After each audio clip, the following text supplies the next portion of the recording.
Bonsoir. Bonsoir, chers frères et sœurs. Merci de partager ce live. Merci de partager ce live. Merci de partager ce live. Invitez tous les acteurs de la toile camerounaise. Tous les acteurs de la toile. Les blogueurs, les influenceurs camerounais. Je vous salue. Je salue Joséphine Bassa, Soleina, ma femme. Que Dieu vous bénisse au nom de Jésus-Christ. Invitez les acteurs de la toile camerounaise, s'il vous plaît.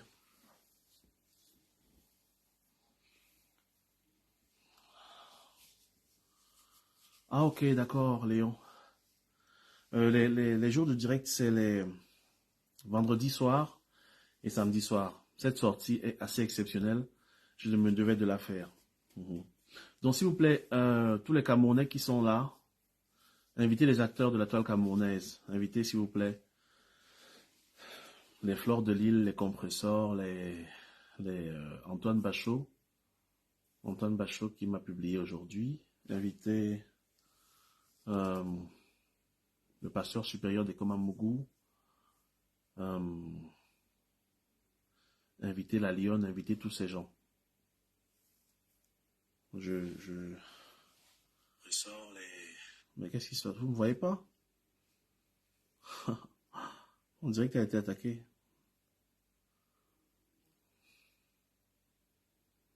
Le direct est attaqué, je dois le relancer parce que apparemment c'est noir. Invitez la Lionne, invitez tous ces gens. Ok, c'est revenu. Donc, frères et sœurs, déjà, j'ai pas encore commencé, mais déjà c'est très attaqué. Donc, envoyez des cœurs et partagez le live. Parce que je veux rapidement parler là.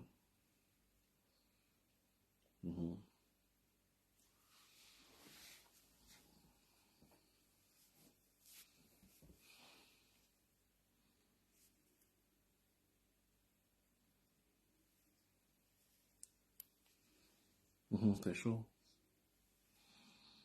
C'est chaud, le live est attaqué.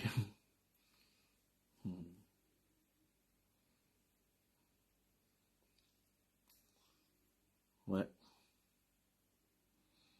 Donc, envoyez les cœurs. D'accord. Je vous salue tous au nom du Seigneur Jésus-Christ. Je suis votre frère, pasteur Samuel Christian Tonje. Je suis né un 5 décembre à Ebolova au sud du Cameroun.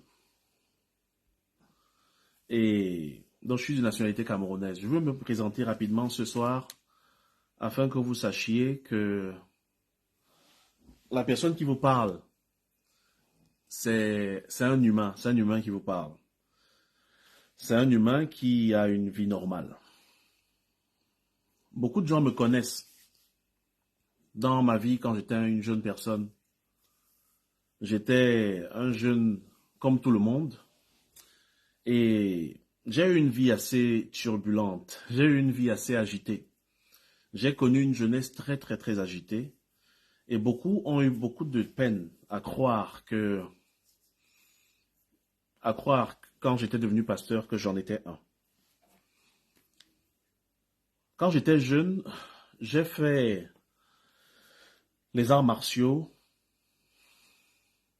parce que j'étais assez nerveux et j'avais un tempérament assez élevé. Deuxièmement, j'ai été dans ma vie un grand coureur de jupons. Et à l'université, depuis le lycée, partout à Yaoundé, on me connaît comme cette personne-là, qui ne laissait pas les filles tranquilles et qui aimait beaucoup faire la fête. J'ai souvent eu à dire que si Dieu m'a transformé moi, si Dieu m'a changé, alors il peut changer n'importe qui. C'est-à-dire, je suis l'exemple parfait de ce que je prêche quand je parle de changement de comportement, quand je parle de conversion, quand je parle de foi. Parce que je n'étais pas cette personne que je suis aujourd'hui. Je ne l'étais pas. Et ça me conforte dans l'idée selon laquelle Dieu est puissant et il change les vies. Donc quand je me suis engagé à servir le Seigneur il y a quelques années, il y a bientôt 10 ans, en tant que pasteur, après avoir fait des études pastorales, j'ai été ordonné. j'ai été ordonné en Norvège. Et du coup, j'ai commencé mon premier ministère, qui est une église internationale, et dont le nom c'est Bethel International. J'ai été du coup attiré vers les veuves et les orphelins. Parce que depuis très jeune, s'il m'est arrivé de me battre, s'il m'est arrivé de bagarrer à l'école ou dans les rues, c'est parce que je voyais une personne traitée différemment. Je me suis toujours battu, je me suis toujours interposé quand j'ai vu une injustice. Je crois que c'était une sorte d'appel. Quand je parle de Moïse qui avait tué un Égyptien et qui a fui l'Égypte, et que Dieu a renvoyé en Égypte pour sauver son peuple, pour parler à Pharaon, je parle parfois de moi-même. Parce que j'étais une personne qui aimait rendre justice avec mes coups de poing. Et j'aimais toujours mettre mon corps devant pour les gens. Mais ça ne sauve personne. Si tu peux sauver une personne, mais tu ne peux pas sauver une grande majorité. C'est cet esprit qui m'anime depuis tout jeune et qui certainement m'a conduit dans le ministère. Donc, je suis un pasteur assez atypique. Je ne sais pas si vous l'avez constaté. Pour ceux qui m'ont observé depuis un bout de temps, je suis atypique. Je prêche à l'église dimanche. J'ai ma communauté de jeunes ici autour de moi. J'ai mes frères et mes sœurs que je suis. Mais en même temps, j'ai une communauté sur Facebook parce que j'ai développé l'habitude de prêcher tous les vendredis et tous les samedis sur ma page officielle, celle sur laquelle je suis en ce moment.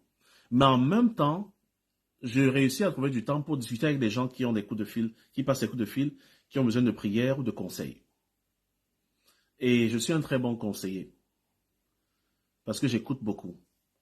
À côté de ça, j'ai une vie familiale aussi. Je suis marié et je suis père de beaucoup d'enfants.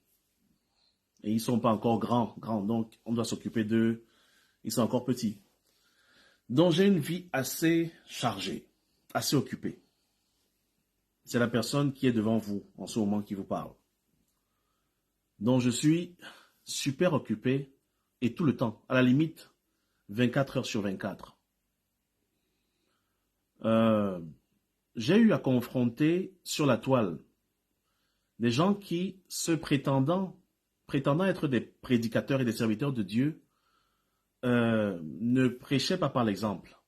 C'est-à-dire, j'ai eu à être tagué pour une personne qui est jaloux ou qui déteste des gens comme Camille Makosso, par exemple. Camille Makosso, je n'ai aucun problème avec lui. Personnellement, je n'ai aucun problème avec lui.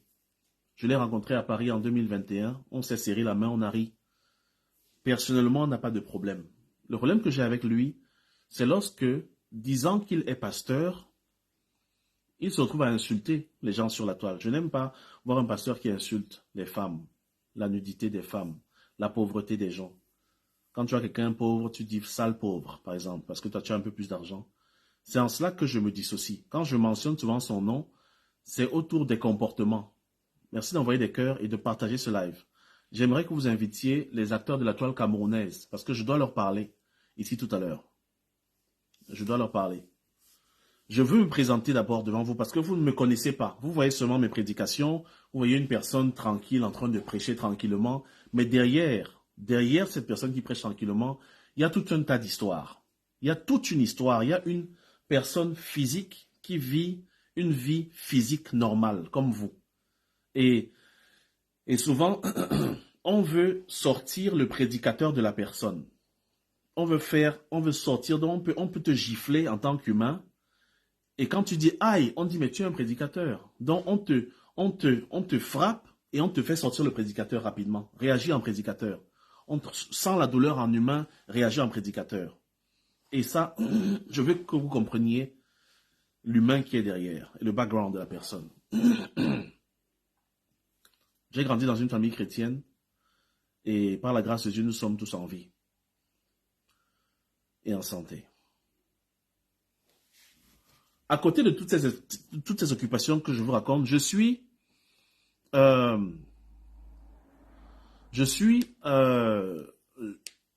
travaille dans l'enseignement. Je suis conseiller d'orientation dans une préuniversité ici, dans la ville où je vis. Donc j'encadre les jeunes. C'est mon travail et c'est ma vie. Je vous parle de la personne que je suis. Et je m'arrête là. En me baladant sur la toile, sur Internet en général, il m'est souvent arrivé de tomber sur des situations que j'ai jugées injustes. La hargne que j'ai souvent eue quand je défendais les gens qui étaient... Taguez-moi les gens ici. Qui est là? Taguez-moi les gens. Taguez-moi les Camerounais, la toile camerounaise, s'il vous plaît. Je n'arrive pas à lire. Merci beaucoup. Merci pour le témoignage, Léo Chagom. Là, j'ai été attiré par conséquent par les injustices sur la toile camerounaise. Invitez les blogueurs camerounais ici, s'il vous plaît. Mon ami du Camer et tous ces gens-là, appelez-les ici, s'il vous plaît. Si vous pouvez les taguer, s'il vous plaît. Je veux qu'ils soient tagués. Parce qu'il ne faudrait pas que, s'ils ont le temps, je voudrais qu'ils voient en live ce que je dis. Sinon, ça risque d'être coupé comme la dernière fois. Merci beaucoup. Merci à ceux qui taguent. Merci. Donc, l'injustice sur la toile m'a toujours attiré. Ainsi, il y avait un groupe de gens, et c'est ça qui m'a attiré, par exemple, vers une personne comme Emmanuel Keïta. Les gens m'appellent partout sur Facebook le pasteur d'Emmanuel Keïta. Je suis le père d'Emmanuel Keïta. Et elle me respecte en tant que telle. Parce que quand elle traversait des moments difficiles sur la toile, je crois en 2019-2020, j'ai été l'une des personnes qui était là avec elle et qui l'encourageait dans la prière. J'ai prié avec Emmanuel Keïta à cette époque-là tous les soirs et je lui donnais beaucoup de conseils. À cause des occupations et quand la stabilité est revenue, la vie a recommencé comme d'habitude. Donc, frères et sœurs, c'est l'injustice qu'elle connaissait à cette époque-là, ou les difficultés qu'elle traversait, qui m'avaient attiré vers elle, par exemple. Et il y avait un groupe de gens sur la toile camerounaise. Sur la toile camerounaise, qui m'intéressait beaucoup. Je voudrais vous dire quelque chose, chers blogueurs camerounais, et à vous tous qui regardez ce live. Vous ne connaissez pas les gens qui regardent vos lives et vos vidéos. Vous ne savez pas qui vous observe. Par la grâce de Dieu, je travaille avec des gens au niveau de mon pays, le Cameroun, qui sont en autorité. Et j'ai eu à leur donner des conseils. J'ai eu à prier pour eux. Et quand je le dis, je parle des gens qui sont en autorité au Cameroun. Je parle des gens du gouvernement. Et ces gens sont au courant de ce qui se passe sur Facebook. Tu peux voir un ministre assis en train de regarder des Komamugo. Tu peux voir un ministre assis en train de regarder une vidéo de Ducamer. Ça, c'est pas une blague. Donc très souvent, vous allez vous dire, mais qu'est-ce qu'un pasteur fait ici? Toi, tu fais quoi ici? Mais moi, je suis cette personne qui a vu et qui suis venu vous dire, je vous vois. Sinon, il y a plein de gens qui vous regardent et qui jamais ne vous diront qu'ils vous voient ou qu'ils vous connaissent. Et je les connais. Très bien. Il y a des services de renseignement qui vous regardent. Il y a des enquêteurs qui vous regardent. Il y a des enquêtes qui sont ouvertes sur certains d'entre vous. Et vous êtes suivis à la lettre. Je vous le dis du fond du cœur et en connaissance de cause. Donc les gens qui vous regardent et qui regardent cette toile camerounaise sont plus puissants que ce que vous pouvez imaginer.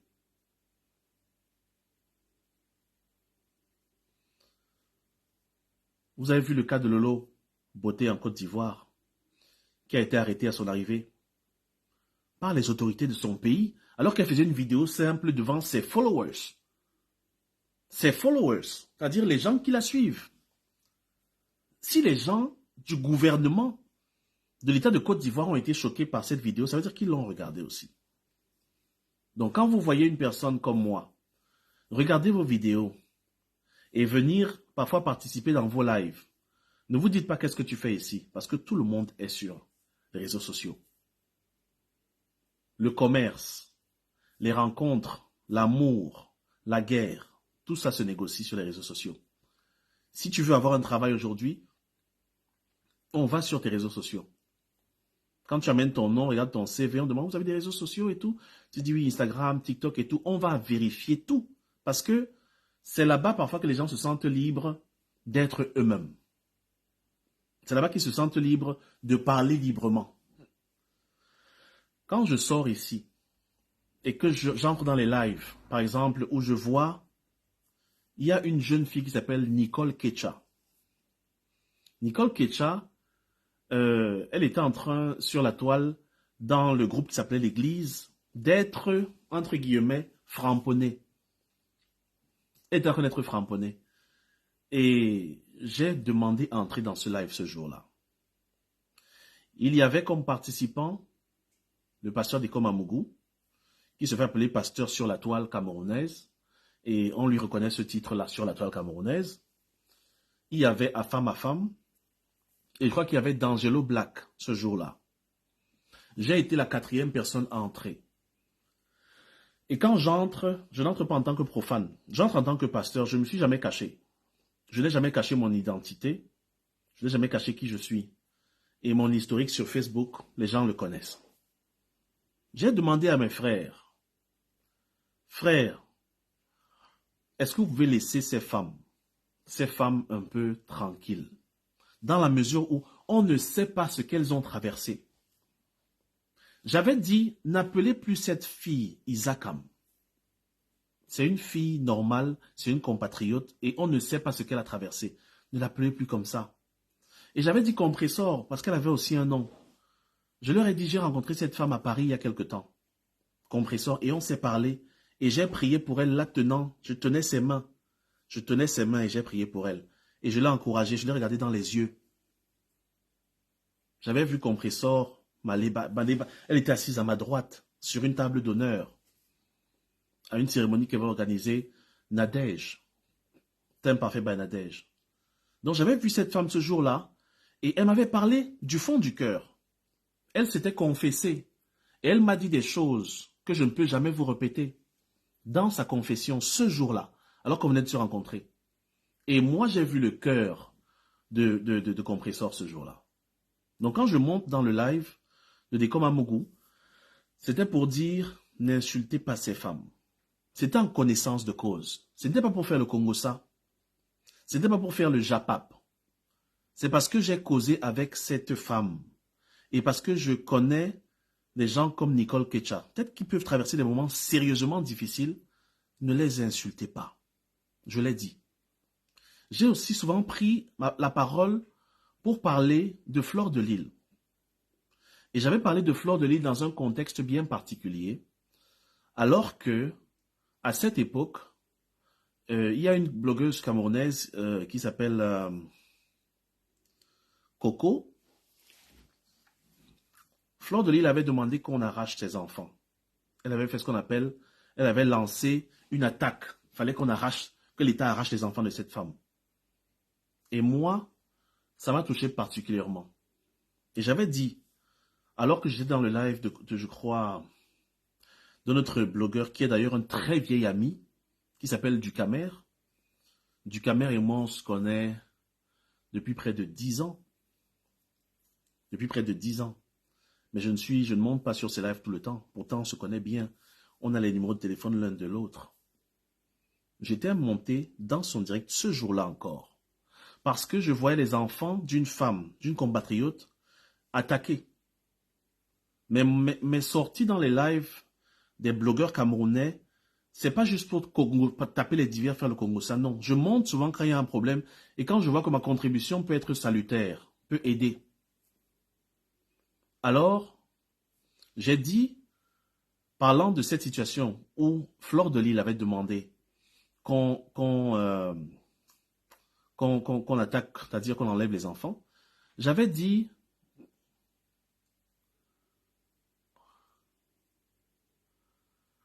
la réaction que Fleur de Lys a demandé que les enfants soient arrachés, me démontre qu'elle est tombée.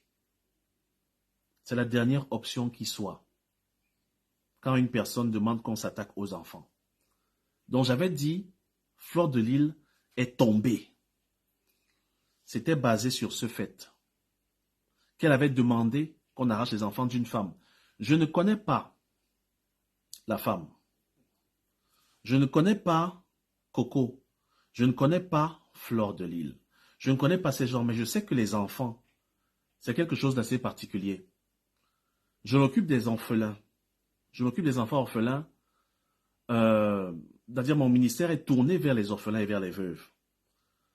En Côte d'Ivoire, au Cameroun et bientôt au Niger. Quand j'arrive et que je trouve des enfants dans ces orphelinats qui dorment à même le sol et qui n'ont plus de parents, je me dis, alors que les parents d'un enfant sont en vie et peut-être sont en santé, qu'ils perdent la grâce qu'un enfant a de grandir avec papa ou maman, c'est dangereux. Parce que je vois comment ils souffrent. Les enfants qui sont sans leurs parents souffrent énormément. Et beaucoup d'entre nous ont grandi orphelins. Donc demander à ce qu'on arrache les enfants, même si la maman est folle. J'ai même vu des folles souvent en Afrique s'occuper de leurs bébés, les allaiter, les protéger. J'ai souvent vu des personnes qui avaient des troubles mentaux le faire. C'est dans ce contexte que j'avais parlé. Je suis un prédicateur et je prends mon travail très au sérieux. Bien qu'à côté j'ai un travail séculaire, ma vie spirituelle est la plus importante pour moi. Et Dieu m'a donné la grâce de prier pour les malades. Et les malades sont guéris. Je sais que Dieu m'a donné ça, parce que c'est ça qui est la vérité. Les témoignages sont légion. Partout où je suis passé et partout où les gens ont demandé la prière, le Seigneur a toujours exaucé. Ça, c'est l'un des signes qui me prouve que Dieu marche avec moi. Le sachant, ça me rend petit. Le sachant, ça me rend petit, c'est-à-dire, je me sens, quand je vois Dieu agir pendant que je prie pour quelqu'un, je me sens toujours petit. Parce que c'est comme si une grosse puissance est arrivée et a enlevé une grosse maladie. Et puis, ça m'a raté. C'est-à-dire, ça me rend toujours, je me sens toujours petit quand je vois un gros miracle se faire alors que je prie.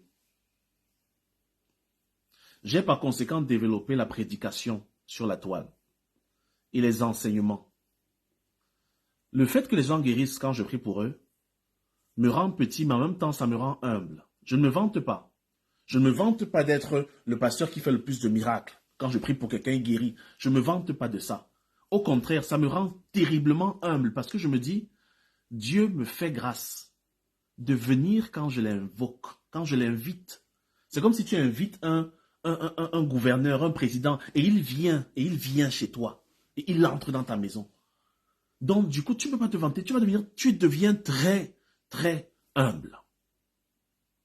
Très humble. Et Dieu m'a utilisé dans ce sens à plusieurs reprises, sur tous les continents. C'est d'ailleurs la raison pour laquelle, au niveau de la Norvège, il m'a été donné de prêcher à la télé à plusieurs reprises. Parce qu'il voyait tellement de manifestations qu'il se disait qu'il y a quelque chose que j'ai à dire. C'est ici que j'ai appris à parler comme je le fais, à parler, à prêcher avec beaucoup de calme. Donc, dans mon système où je suis, où je monte pour donner un conseil, ou pour apporter mon aide, ou pour encourager. Je passe sur Facebook la dernière fois, c'était samedi soir, et je suis tombé sur un direct de Monsieur Messan.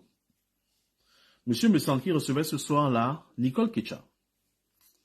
Et Nicole Ketcha parlait de sa souffrance qu'elle a connue alors qu'elle a quitté le Cameroun à pied pour se retrouver en Italie, à pied et à la nage. Et j'ai été impressionné par son témoignage. Et quand elle parlait, moi, une larme a coulé de mes yeux. Parce que beaucoup de choses se sont rassemblées dans ma tête et je me suis dit, mais j'avais parlé à Dekom Amougou, à Femme et à D'Angelo Black de cette fille. J'avais parlé à Dekom, à D'Angelo et à Femme devant des témoins parce que c'était un live. Il y avait des gens qui étaient connectés. Je me dis, j'avais parlé de cette fille comme si je la connaissais. Parce que quand je parlais d'elle ce soir-là, j'avais comme un sentiment que c'est une personne qui a traversé des choses difficiles, ne l'insultez pas. Ne lui donnez pas des noms. Ce n'est pas de sa faute peut-être. Donc quand j'entends qu'elle explique ce qu'elle a traversé, ça m'a touché et j'ai donc cliqué sur « Je veux entrer ». Je suis entré sur le live, dans le live de M. Messan, et j'ai encouragé Nicole. Je lui ai dit ce soir-là, et je me souviens que c'est parce qu'elle a tellement parlé de Dieu, elle a tellement mentionné Dieu dans tout son passage, dans toute sa traversée dans le désert, et sur l'eau, et sur la mer. Elle a tellement mentionné Dieu que je me suis dit, elle sait que c'est Dieu qui l'a protégée. Je suis entré. Et je suis serviteur de Dieu. Je suis un prédicateur. Vous savez, vous tous qui me regardez, beaucoup d'entre vous sont des chrétiens. Et vont aller à l'église dimanche. Ou vont appeler leur serviteur, leur homme de Dieu. Parce qu'ils ont besoin de prière. Ce n'est pas parce que je ne suis pas ton pasteur que tu vas venir me manquer de respect ou m'insulter. Je suis autant serviteur de Dieu que celui chez qui tu pars pour recevoir des bénédictions. Nous avons le même maître. S'ils servent Dieu, le Dieu que je sers, tu ne peux pas insulter un collègue, c'est-à-dire une personne qui travaille pour le même maître que ton pasteur et penser que la prière de ton pasteur va agir sur toi. Ce n'est pas possible. Donc je vois avec beaucoup d'étonnement souvent des chrétiens, des chrétiennes, venir insulter ici, et quelque temps après, tu la vois en train d'aller dire Amen. Et tu te dis, mais la personne-ci était chrétienne et elle sait qu'elle est en train d'insulter un pasteur et elle le fait. C'est impressionnant. Moi, ça m'étonne. Mais c'est chacun qui voit. C'est l'étonnement qui a fait en sorte que je veuille revenir dans le live de M. Messan ce soir-là parce que j'avais tellement encouragé Nicole. Je lui ai dit, tu es une femme, tu es belle. Je lui ai donné mon nom. Je lui ai dit qui je suis. Et je lui ai dit, tu es très belle. Sache-le. Et quand dans ma culture, moi je suis Bassa et Tone au Cameroun. Mon père est Bassa, ma mère est Tone. Je lui ai dit, moi je suis Tonje Samuel Christian, serviteur de Dieu. Et je te dis, Nicole Ketcha, tu es belle. Tu es bénie et c'est Dieu qui t'a gardé, qui t'a protégé. Fais-lui confiance dans tous tes combats. Quand dans ma culture un homme se présente et parle, ça veut dire qu'il a mis, il est sincère, il décline son identité et il parle. On parle souvent comme ça devant des gatherings des gens du village. On parle comme ça devant les gens qui connaissent, devant les connaisseurs, c'est comme ça qu'on parle. Quand je m'étais présenté ainsi, c'est parce que M. Messan est un homme âgé et qu'il a compris ce que j'étais en train de dire. J'étais en train de donner tout mon respect à cette personne qui a été protégée par Dieu et qui est là devant nous aujourd'hui. Mais je lui ai dit, sache pourquoi tu es venu ici et bats-toi, attrape, fais un travail, focus sur quelque chose et fonce. Ne te laisse pas distraire par des personnes qui vont t'encourager à insulter ou à attaquer à gauche ou à droite. Tu as survécu et c'est Dieu qui t'a protégé. Je lui ai dit, Dieu qui t'a protégé dans le désert, alors que les gens tiraient à balles réelles. Tu crois que c'est lui qui va pas te protéger des insultes sur la toile? Donc fais-lui confiance et avance. C'est ça que je suis venu lui dire. À ma grande surprise, lorsque je descends de ce direct, alors que je venais d'encourager ma sœur, ils se sont mis à rire et à m'insulter et à dire, c'est un pasteur des ténèbres, c'est un pasteur ténébreux. Il est venu ici nous amadouer et il riait. Les mêmes gens qui parlaient de Dieu, les mêmes gens qui remerciaient Dieu quelques minutes avant, les mêmes gens qui disaient combien Dieu est puissant, combien Dieu est grand, ont eu la visite d'un serviteur de ce Dieu dans leur direct. Et une fois que ce dernier est sorti, ils se sont mis à se moquer de ce serviteur de Dieu, qui est aussi leur serviteur. Parce que pasteur veut dire serviteur. Moi, je suis votre serviteur devant Dieu. C'est pour ça que mon travail, c'est de vous dire ce que Dieu a dit. Je suis comme un reporter. Je suis à votre service. C'est la raison pour laquelle les ouailles, souvent, supportent les ministères. Quand tu donnes de l'argent à l'église, c'est parce que tu supportes ton serviteur. Est-ce que vous comprenez? Serviteur, c'est pas le boss. Non, le serviteur de Dieu, c'est vraiment le serviteur. Donc, j'ai été très étonné de voir qu'après avoir fait mon service dans le live de Monsieur Messan, qu'il laisse que les gens fassent des blagues terribles, de un, mais de deux, que la foule parle. Et il y en a qui disaient, ce pasteur ne remonte plus ici, hora, il ne remonte plus. J'étais étonné, je me suis dit, mais cette femme parlait de Dieu tout à l'heure. Certainement, elle a un pasteur, ou elle a un prêtre. Certainement, elle a une église, où elle va aller dire, Seigneur, pardon, guéris, moi je suis malade. Seigneur, protège mes enfants. Seigneur, bénis mes enfants qui sont au pays. Seigneur, protège ma famille. Elle va faire cette prière, mais elle est en train de bloquer et d'insulter un serviteur de Dieu qui est venu l'encourager et lui dire combien elle est bénie. Je suis remonté dans ce live et j'ai dit, je ne suis pas un ténébreux. Je ne le suis pas. Je ne suis pas des ténèbres. Si vous le dites parce que vous m'avez vu parler avec des comme Amougou, qui est aussi mon frère, si vous le dites parce que vous m'avez vu parler avec Afam ou d'Angelo, qui sont mes frères, alors vous allez me taguer de quoi? Maintenant que je suis passé dans le direct de Monsieur Messan, qui aussi est mon frère, et qui lui est de, entre guillemets, la lumière, dans votre jeu sans règles. Je n'ai pas trouvé ça très intelligent. Et j'étais choqué, et j'étais énervé. Mais aussi, je connais le pouvoir de la parole. Parce que par la grâce de Dieu, Dieu a donné à certains de parler et ce qu'ils disent prend vie et j'en fais partie. J'en fais partie. Ce que je dis vit par la puissance de Dieu. Ce que je dis vit. C'est pour ça que Dieu m'a donné le pouvoir d'annoncer sa parole. Je suis un prédicateur. Il a tout créé par la parole. Tout, il a créé par la parole. Donc quand il donne le pouvoir de la parole à un de ses serviteurs, ce dernier doit utiliser ce pouvoir pour construire. Je connais le pouvoir de la parole. D'ailleurs, pour maudire quelqu'un, on utilise des paroles. En anglais, lancer une malédiction, ça veut dire to cast a spell. Lancer une malédiction. Mais quand tu traduis cast a spell, c'est lancer un mot épelé. Lancer un mot épelé. Quand tu étudiais l'anglais à l'école, on te disait can you spell your name, please? Can you spell your name? Et tu dis my name is T-O-N-D-G-E. Voilà, tu as spell. Tu as épelé ton nom.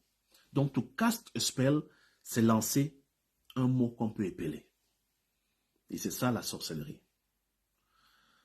Par conséquent, si j'ai le pouvoir de vous dire ce que vous dites n'est pas vrai en ce qui me concerne, et que ce que vous dites se retourne contre vous, je ne vous ai pas maudit. Je ne vous ai pas maudit. Parce que c'est vous qui m'avez maudit ce jour-là, en disant que j'étais ténébreux. Parce que je suis venu encourager une jeune fille à ne plus faire la guerre sur les réseaux sociaux, à ne plus avoir une vie comme une lionne en cage toute la vie. Je lui ai dit, laisse ton affaire à Dieu et avance. Vous m'avez dit que je suis dans les ténèbres pour l'avoir fait. Donc c'est vous, alors que j'étais venu vous bénir, qui avez dit que je suis ténébreux. Alors je suis venu et j'ai dit, ces ténèbres que vous avez prononcées sur moi, qu'ils retournent sur vous et sur toutes vos activités, au nom de Jésus-Christ, parce que je les rejette sur vous. Donc je ne vous ai pas maudit. J'ai juste pris ce que vous m'avez donné et je vous l'ai rendu, avec le pouvoir que Dieu m'a donné de parler. Beaucoup ont dit que je les ai maudits. On ne s'amuse pas avec les serviteurs de Dieu. Moi, j'ai beaucoup de respect même pour les marabouts. Est-ce que vous le saviez? Je vous l'ai souvent dit. Je vous l'ai souvent dit. Vous n'allez jamais me voir me tenir ici et insulter les tradis praticiens, insulter les gens qui font dans le vaudou. Vous n'allez jamais me voir faire ce genre de prédication. Jamais. Ce que je vais toujours faire, c'est d'enseigner ce que la parole de Dieu dit, ce que la Bible dit. C'est ça que je fais. Mais étant donné que je sais que ces gens ont des pratiques spirituelles vraies, je sais que ces gens ont des pratiques, les gens ils font des pratiques réelles. Ils manipulent des esprits, ils font des choses.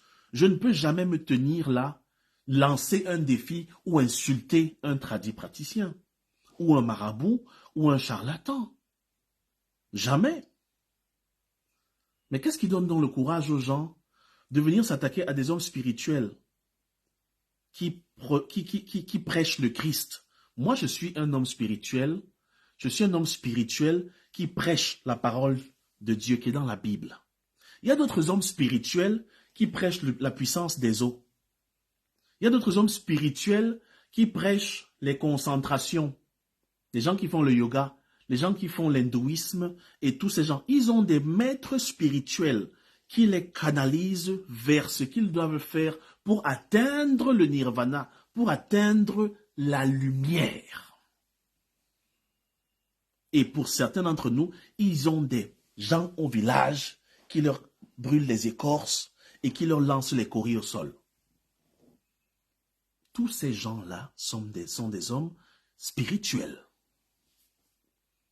Ce sont des hommes spirituels. Et tout humain doit du respect aux hommes spirituels. Parce que c'est un travail dangereux. C'est très dangereux de se tenir, frères et sœurs. Vous croyez qu'on est en train de blaguer? Quand je me tiens et que j'ai ma Bible en main, et que je vous parle de ce que la Bible dit, et que je vous dise toutes les malédictions qui ont été lancées sur vous, qu'elles soient brisées au nom de Jésus-Christ, vous savez à quelles entités ma parole s'attaque? C'est la raison pour laquelle je dis toujours au nom de Jésus-Christ, parce que moi, je n'ai pas de force. Ma force vient de Jésus-Christ. Je ne peux pas finir ma prière sans mentionner le nom de Jésus-Christ. Jamais. Vous ne connaissez pas les combats que les pasteurs traversent. Je parle des vrais pasteurs. Je ne parle pas de ceux qui trichent ou qui ont des petites écorces dans la poche. Je parle de ceux qui prient vraiment le Seigneur. Vous ne savez pas ce que c'est qu'être attaqué dans la nuit ou dans la journée ou même au volant de ton véhicule. Et tu sais qu'il y a une force qui est venue t'attaquer. Tu ne peux pas expliquer ça à quelqu'un à gauche ou à droite. On ne va pas comprendre. Vous ne comprenez rien. Une personne comme ça, spirituelle, et qui a donné sa vie pour servir Dieu et les hommes, vient et vous encourage et vous bénit et elle est là avec vous et joue avec vous. Vous insultez. Si je vous demandais de contribuer, d'envoyer les contributions de 1 000 € chaque mois pour être béni, vous alliez le faire. Vous alliez le faire et vous alliez me respecter. Parce que souvent on respecte ce qui coûte cher. J'ai acheté la montre-ci à 500 €. Non, elle a de la valeur, hein. Par contre, celle-là, on me l'a donnée gratuitement. On me l'a donnée, elle n'a pas de valeur. C'est pour ça que vous respectez les pasteurs qui vous escroquent. Parce que vous pensez qu'en donnant de votre argent, ça vous donne, ce qui vous donne a de la valeur. Vous avez été formaté à penser comme ça. Et ceux qui ont vraiment de la valeur et qui vous donnent, parce que Dieu a dit, vous avez reçu gratuitement, donné gratuitement, ils n'ont aucune valeur à vos yeux. Et quand ils viennent jouer avec vous dans la cour, comme le Christ jouait avec les enfants, quand ils viennent s'amuser avec vous, ou bien participer à vos japapes, ou bien s'asseoir un peu, frères et sœurs, moi je passe ma vie à prier. Je passe ma vie à prier. Je le dis sans me vanter. Même si je ne veux pas prier, je vais prier. Parce que maintenant que je m'assois pour prendre un morceau de poulet, un message arrive. Oh, pasteur, c'est la sœur Célestine, on s'était parlé il y a 3 ans, mon enfant est encore malade. Je réponds, ok, je vais prier pour vous, madame. Quand j'écris comme ça et que je dépose mon téléphone, je dis, Seigneur, je te prie pour l'enfant de la sœur Célestine, bénis cet enfant, guéris-le, quelle que soit la maladie, au nom de Jésus-Christ. Et puis je mange. C'est-à-dire, quand je dis que je vais prier pour toi, je prie toute la journée. Toute la journée. Je n'ai même pas le temps d'être distrait, même une seconde. Alors, quand j'ai le temps de m'asseoir avec mes frères et de causer ou de voir un live, de rire aux blagues de Dekoma Mogu, de rire aux blagues de femme à femme et de monter de temps en temps pour leur dire que n'insultez pas tel et tout, sinon moi j'aime ce que vous faites. Quand je viens le faire et que vous me taguez de pasteur Congosa, ça me fait rire. Parce que dimanche, vous irez à l'église. Quand vous allez mourir, c'est un pasteur qui sera là et qui va bénir votre dépouille mortelle avant que vous ne soyez enterré. C'est parce que je ne porte pas la soutane ou la toge. Les pasteurs me respectent. Vos pasteurs me respectent. Vos pasteurs me demandent des conseils. Vos pasteurs me demandent la prière. Vos pasteurs. Ceux que vous respectez et que vous connaissez sur la toile, qui sont connus, les gens qui prient pour eux dans le secret, c'est les gens comme moi. Que eux, ils respectent, ils ne s'amusent pas. Même Camille Makosso me respecte. Lui qui fait trop de bruit et qui a 10 000 personnes quand il prêche. Il ne parle pas quand je suis devant lui. Ça m'a par conséquent étonné d'arriver là-bas chez Meussan et que des gens parlent comme ça. Donc quand j'ai dit, les ténèbres que vous avez dit là, que cela vous localise et vos vies, je n'étais pas en train de vous maudire. Non. C'est juste le bouclier qui est autour de moi qui vous a renvoyé ce que vous aviez lancé avec effet 7. 7 fois. Pour que vous échappiez à ce que j'ai dit. Parce que si j'ai prié pour les gens et ils n'ont pas guéri, alors ce que je vous ai dit ne va pas vous arriver. Si je ne suis pas serviteur de Dieu, alors ce que je vous ai dit ne va pas vous arriver. Ainsi, j'ai vu un blogueur camerounais que je ne connaissais pas, mais dont j'ai toujours entendu parler, faire une coupure d'une de mes vidéos aujourd'hui et la mettre sur son mur. Là où le pasteur est en train de maudire les gens jusqu'à la 4e génération. J'ai vu cette vidéo par un ami que je respecte beaucoup et qui ne partage même pas la même foi que moi. Il m'a appelé des États-Unis, il dit, pasteur, mais je vois quelque chose là, qu'est-ce qui se passe? Je dis, mais tu parles de quoi? Non, mais il y a un... Sur Internet, là, on te voit très fâché en train de maudire les gens, c'est comment? Je dis, envoie-moi un peu l'endroit, je ne comprends pas, je ne me souviens pas d'avoir maudit les gens. Il dit, si, tu l'as fait. Je dis, envoie, il a raccroché, il m'a envoyé la vidéo. Et quand je regarde, effectivement, c'était moi. C'était moi à Abidjan. Et j'étais à la guerre. J'étais en guerre. J'étais loin de ma famille. J'étais en train de travailler. J'étais allé voir les orphelins. J'étais allé voir les petits rejetés, les petits qui n'ont plus de famille. Quand tu es dans ce genre de mood, tu es comme un lion qui doit se battre pour retourner à la maison. Chaque fois qu'un pasteur sort pour une mission qui a trait à l'église ou à bénir les gens, le diable l'attaque pour le détruire. Beaucoup ne sont pas sûrs de rentrer à la maison. Vous connaissez la blogueuse qui s'appelle... celle qui a des enfants autistes là.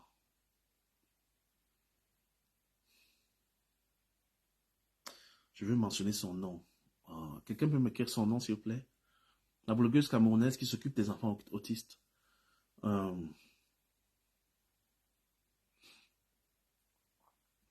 La reine galloise, merci. La reine galloise. Excusez-moi.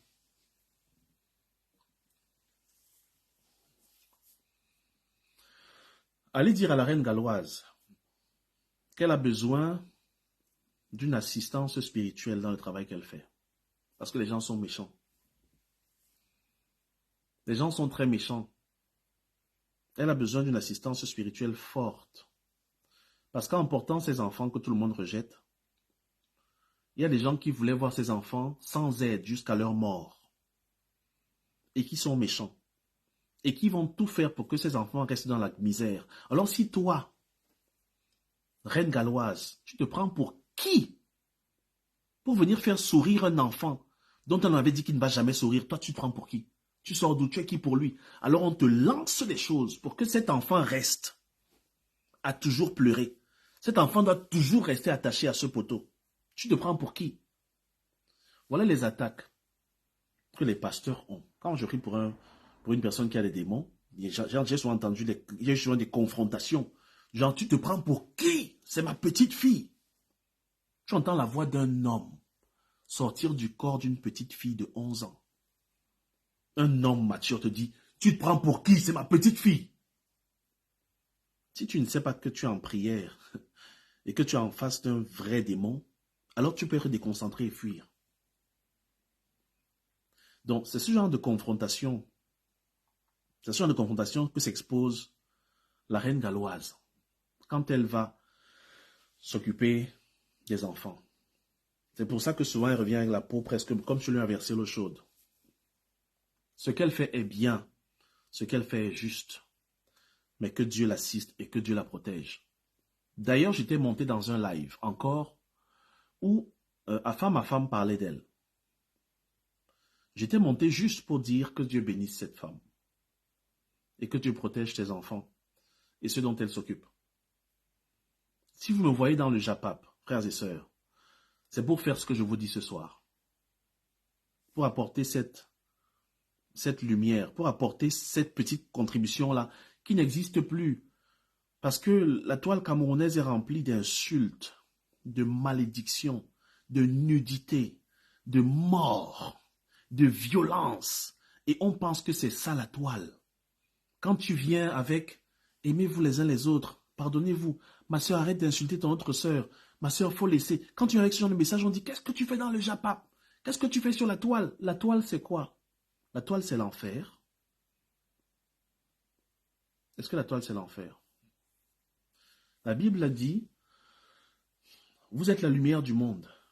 Et le jour où il bénissait Abraham, il a dit « tes enfants seront comme les étoiles dans le ciel ». Est-ce que vous savez qu'on ne voit les étoiles que lorsqu'il fait noir? En journée, les étoiles brillent aussi. Pendant que le soleil brille, les étoiles brillent aussi, mais on ne peut pas les voir parce que le soleil brille. C'est quand la nuit tombe que les étoiles brillent. Alors moi, je suis cette petite étoile, parce que la toile camerounaise est dans la nuit. La toile camerounaise est dans le noir total. C'est clair que quand je vais dire « arrêtez de vous insulter », il y aura une lumière qui est différente de ce qui est ambiant. Mais on ne peut pas éteindre la lumière de l'étoile. S'il y a une seule chose qui peut détruire les ténèbres, c'est la lumière. Il n'y a pas de combat entre la lumière et les ténèbres. Il n'y a pas de combat entre la lumière et les ténèbres. La preuve en est que le soir, quand tu démarres ton véhicule pour aller quelque part, dès que tu démarres comme ça, bam, tu vois ce qui est devant toi. Parce que la lumière ne combat pas avec les ténèbres. Elle s'impose, elle est là. Et rien ne peut combattre la lumière. Donc quand les gens envoient des mauvaises paroles sur la lumière, ça n'a pas d'effet. Cependant, ce que la lumière envoie fait disparaître les ténèbres. Pour revenir sur la vidéo qu'a postée M. Bachot. J'étais en Côte d'Ivoire, frères et sœurs. Et je m'occupais des orphelins avec les contributions que beaucoup de mes followers et même de l'église d'où je pars d'ici, au Danemark, avaient envoyé. Donc j'étais parti avec les cadeaux venant de vous et de moi-même pour eux. C'est là que pendant que je rends compte de la réception, comment j'ai été bien reçu en Côte d'Ivoire, comment ce peuple est accueillant, comment c'est de belles personnes, comment je bénis le ciel pour la Côte d'Ivoire, comment je bénis les autorités ivoiriennes, pour ce beau pays qui a accueilli la personne que je suis. Parce que tu sais, tu peux donner un cadeau à quelqu'un et il refuse. Tu peux refuser ce que je te donne. De voir que quelqu'un a accepté un cadeau que j'apporte, pour moi c'est une bénédiction. Pendant que je le faisais ce jour-là, dans ce live, il y a des gens qui sont venus me maudire. Il y a des gens qui sont venus insulter. Et qui sont venus m'insulter. Vous savez, c'est pas très populaire d'être un pasteur, d'être un chrétien ces derniers temps. Dans certains cercles de panafricanistes qui pensent que être chrétien, c'est trahir ses traditions. Être chrétien, c'est trahir ses ancêtres.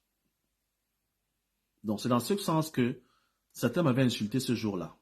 Et là, j'ai eu très mal. Là, j'ai eu très mal parce que j'étais loin de ma famille, loin de mon pays, loin de tout ce que je connais. J'étais seulement avec mon chauffeur dans la voiture.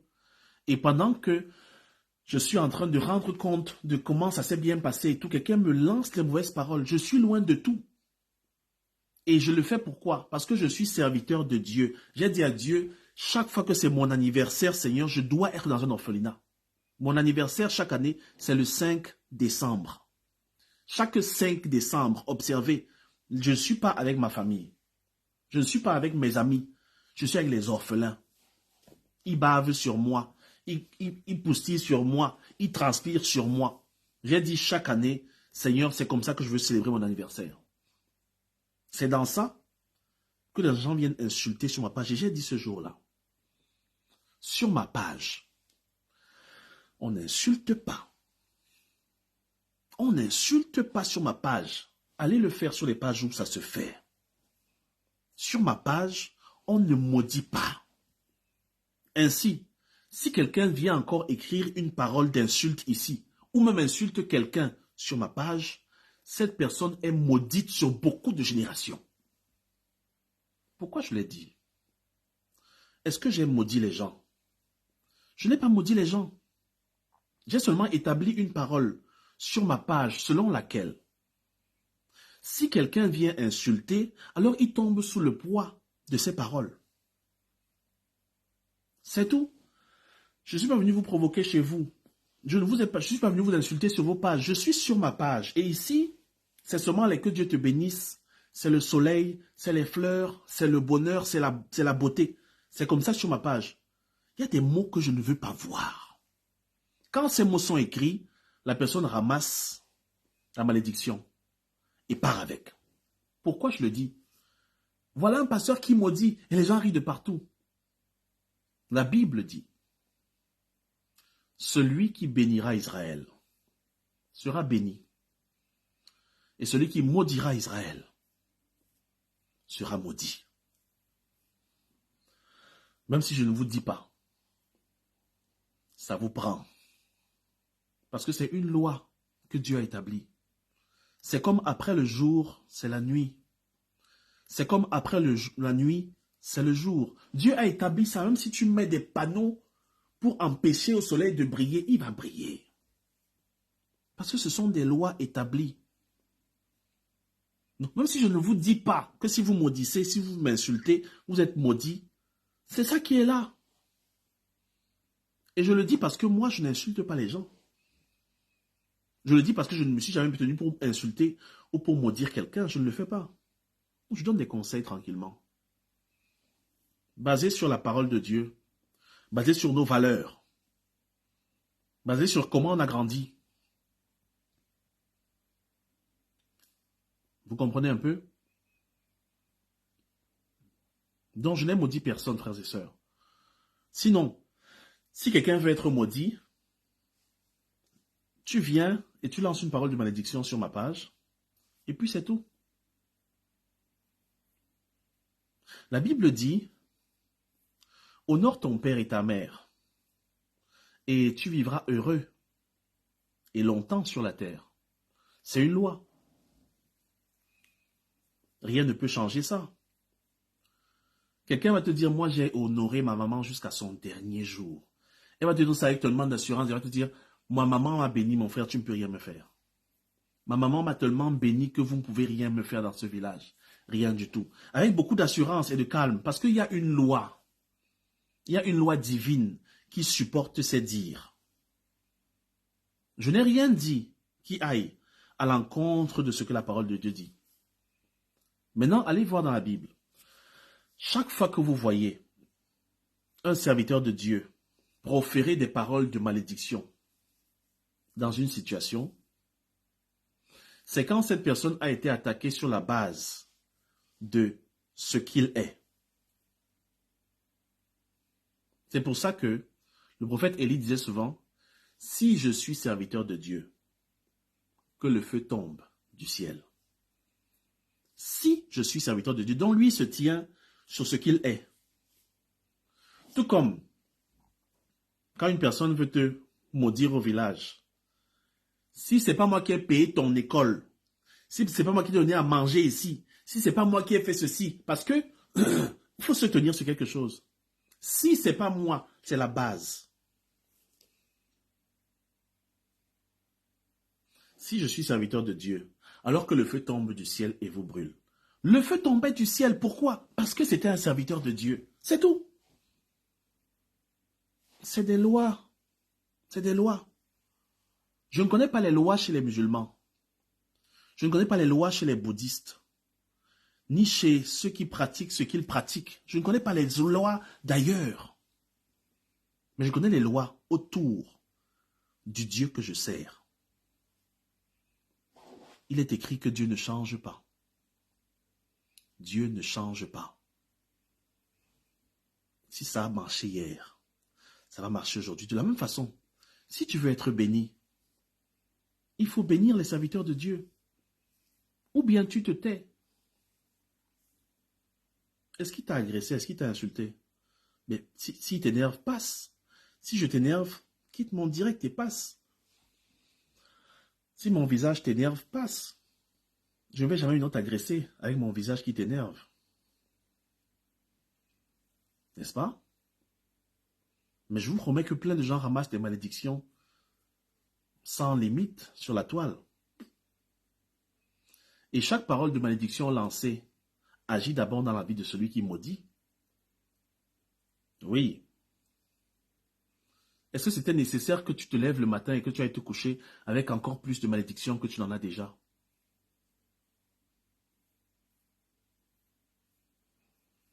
Regardez, je vais vous lire quelque chose.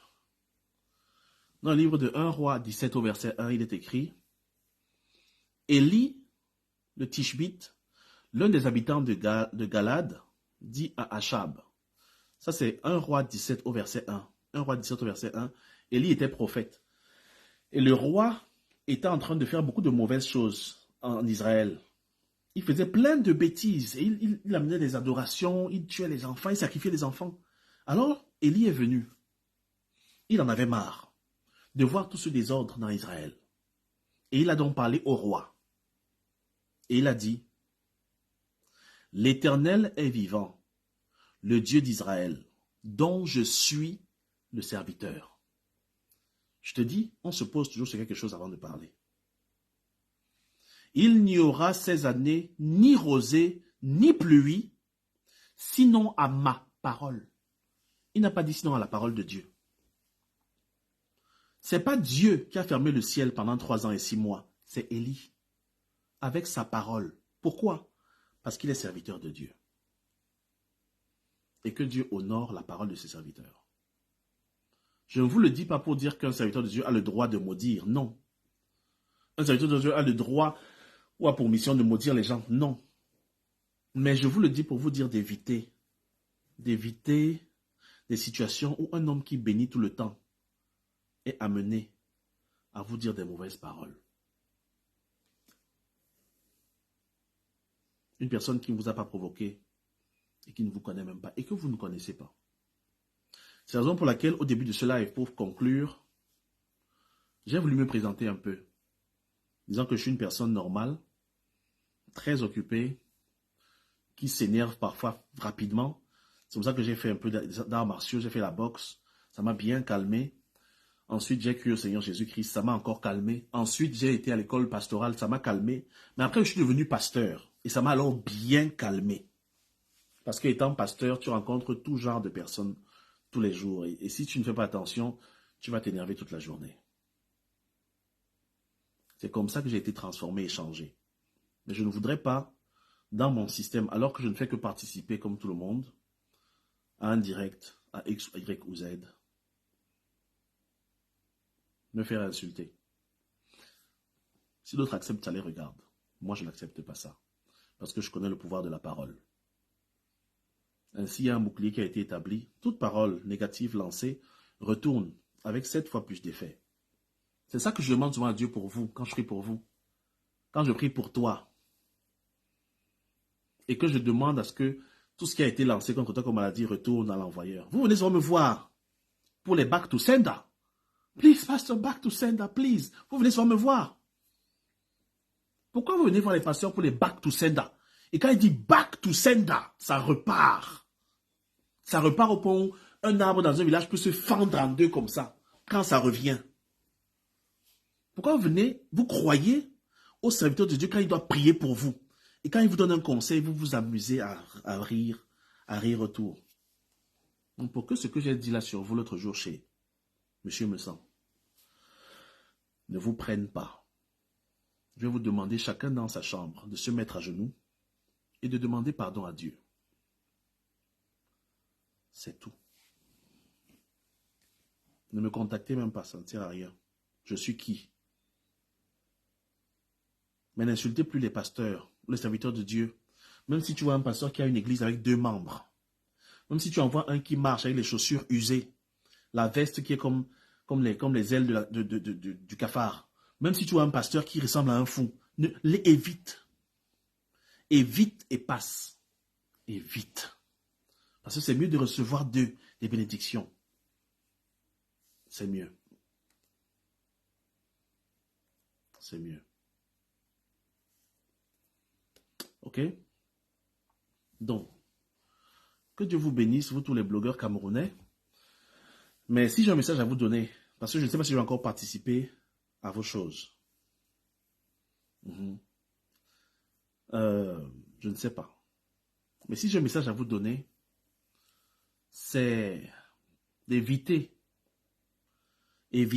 surtout à vous les followers, ceux qui s'appellent les followers, ceux qui disent qu'ils sont dans les teams ou dans les équipes. Sortez des choses que vous ne connaissez pas.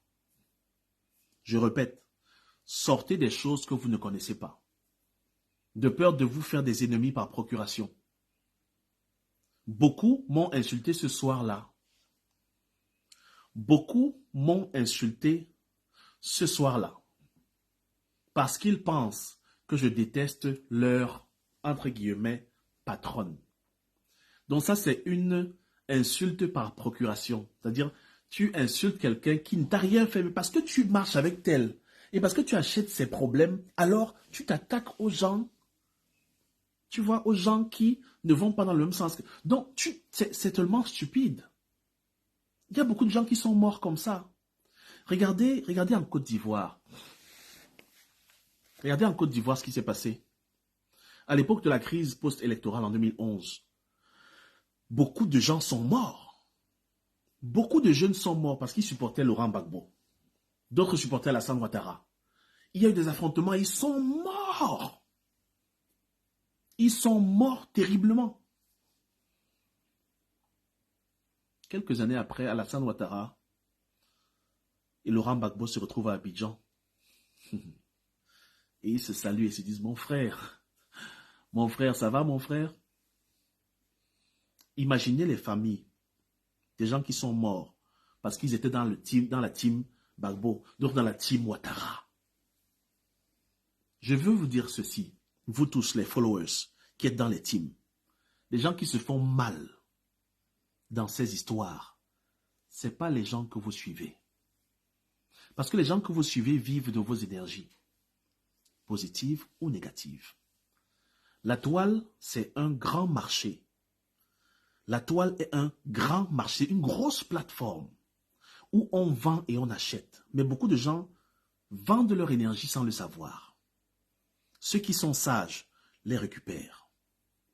Beaucoup d'entre vous donnent de leur énergie, de leur énervement, de leur temps. Combien de personnes as-tu insulté que tu ne connais pas? Mais juste parce que, non, elle déteste des comme Amougou, je dois l'insulter. Non, elle déteste sa femme, ma femme, je dois l'insulter. Combien de personnes as-tu insulté bêtement et par procuration? Et combien de retombées, combien de retours, je ne parle même pas des pasteurs, combien de retours de tous ces gens qui chacun a sa situation, gères-tu? Combien? Non, non, je défends tel. Parfois, les gens que vous défendez ne vous connaissent même pas. Dorment, s'en foutent de vous. Ce qui est sûr, c'est que quand le choc descend, ce n'est pas sur eux. C'est sur vous. Donc, étant donné que cette plateforme est un grand marché d'échange d'énergie, sachez gérer vos énergies sur la toile camerounaise, sur la toile en général. Demandez à n'importe qui, je suis pasteur. Si tu n'es pas chrétien, va demander à ton chaman. Si tu es musulman, va demander à ton imam. Si tu es un traditionnaliste, va demander à ton guérisseur. Ce qui se passe sur la toile, c'est un grand marché. Il y en a qui ont l'information de ce que c'est. Alors ce qui se passe, c'est que on prend le pouvoir de faire générer en vous ces énergies qui les nourrissent. Pourquoi, demandez-vous, pourquoi est-il nécessaire de créer en vous l'énervement? Pourquoi est-ce que c'est nécessaire qu'en toi, l'énervement sorte? Non, tu devrais être indigné. Non, non, non, ça doit t'énerver. Tu ne peux pas parler comme ça. Toi, tu devrais être énervé par ça. Quelqu'un me dit que je devrais être énervé. Donc, il faut générer en moi l'énervement. Et puis, tac, ça me prend. Oui, c'est vrai, tu as raison. Boum, boum, boum, boum, boum. On tire ensemble. L'énergie. Quand ça sort, maintenant, la personne pour qui vous vous battez, elle est assise et elle aspire tout ce que vous envoyez. Tout. C'est un échange de... C'est-à-dire, et ça lui donne plus de force et plus de pouvoir. Ça se fait en politique. Ça se fait en tout. Ça se fait en tout. Observez. Sur le champ politique, regardez comment la violence, on a connu la violence sur les réseaux sociaux au Cameroun après l'élection de 2018. Les gens avaient même peur de parler parce que quand tu parles, il faut que tu parles avec énervement. Il faut que tu te fâches. Il faut que tu mettes une tenue militaire. Faut que tu... Sinon, tu es framponné. Sinon, tu es insulté. Pourquoi est-ce que c'est nécessaire de générer autant d'énergie négative? Parce que c'est utile. C'est utile pour les gens qui manipulent les énergies. Est-ce que vous savez qu'on peut acheter l'énergie ou vendre? Est-ce que vous savez qu'on peut voler l'énergie? Après une grosse colère, comment tu te sens? Tu n'es pas fatigué. Même le jour d'après, tu n'es pas souvent fatigué. Tu es fatigué, tu ne veux pas aller au travail. Tu as mal partout. Tu es fatigué physiquement. Fatigué. Tu ne sais pas d'où la fatigue vient. Parce que la colère suce tellement d'énergie vitale. C'est-à-dire, ça prend dans ton énergie de demain. Ça prend dans ton énergie d'après-demain. Ça dépend du niveau de colère que tu as. Tu te vides carrément. Et quand tu te vides, ça va où? Demande-toi, ça vole en l'air? Non, ça ne vole pas. Les énergies se gèrent. Ça se récupère. Vous connaissez le tai chi? Le tai chi, c'est cet art martial qui fait en sorte que tu prennes l'énergie de ton adversaire pour le détruire avec. Tu prends l'énergie de ton adversaire pour le détruire avec. Donc, tu vois ce mouvement, tu prends et tu renvoies, tu prends et tu renvoies. Et c'est ça le tai chi en fait. Quand la personne en face de toi est agitée, il frappe, tu gères, tu récupères. Et dès que tu le touches, il tombe avec sa propre énergie. qu'il voulait envoyer sur toi. Et c'est ça que les gens utilisent. Donc, ton énergie que tu dépenses, quand tu te fâches,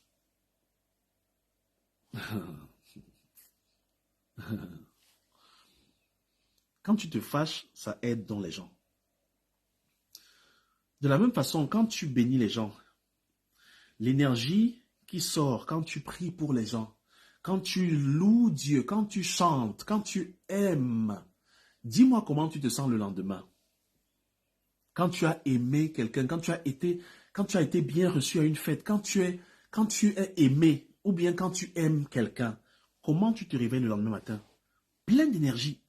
Tu es prêt à recommencer aujourd'hui et à repartir. Tu es tellement excited. Parce que l'amour génère la force. L'amour apporte beaucoup de force. L'amour remplit de force. Si tu as en face de toi une personne qui t'aime vraiment, elle va remplir l'amour dans ton cœur. Remplir l'amour dans ton cœur afin que tu sois fortifié et que tu ailles le lendemain forte. Par conséquent, je dis, on n'insulte pas sur ma page.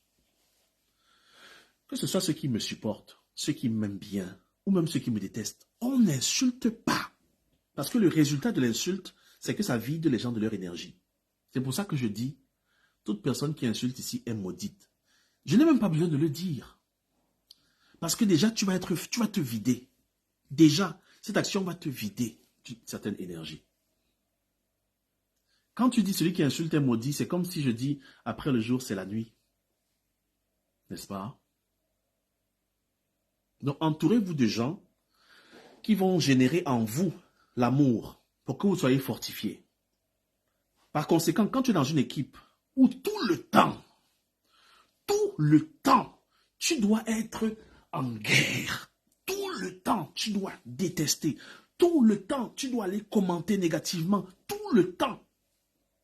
Sache que tu es en train d'être vidé. C'est-à-dire, ce n'est pas seulement pour demain, après demain. C'est même sur des années. Hein. Oui, c'est sur des années. Tu te vides de ton énergie sur des années. Les gens qui le font vieillissent très vite. Les gens qui le font deviennent très laids rapidement. Les gens qui le font tombent malades. Observez. C'est pas un débat. Observez-les physiquement. Tu vois quelqu'un qui était là au départ, oui, dans le blog et tout, et après, elle change vite, très vite, parce que l'énergie. Non, c'est pour ça que je suis là. Ok? C'est l'explication que je voulais donner rapidement à monsieur Antoine Bachot, qui certainement ne me connaît pas et qui a fait cette vidéo qui a fait cette coupure de vidéo où je parlais depuis Abidjan, sans savoir le contexte dans lequel je faisais la vidéo. Et il l'a fait parce qu'on déteste par procuration. N'est-ce pas? On attaque, on provoque par procuration. On veut montrer aux gens qu'on les aime beaucoup.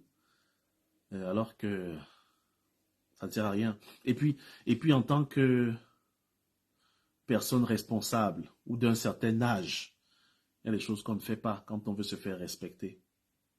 Il y a des choses qui n'attirent pas la bénédiction, qui n'attirent pas le respect. C'est-à-dire, allez se moquer des gens que vous ne connaissez pas. Des gens qui vous aiment pourtant. Des gens qui pouvaient vous aider. Des gens. Ouais. Donc, monsieur Bachot, vous qui avez fait cette vidéo-là, voilà le contexte. Gardez-la sur votre mur, si ça vous bénit, si ça vous fait du bien, faites-le. De toute façon, c'est trop tard, c'est partout maintenant. C'est d'ailleurs pour ça que je suis sorti, pour m'expliquer. Que Dieu vous bénisse, au nom de Jésus-Christ, et que la paix soit sur vous. Bonne soirée.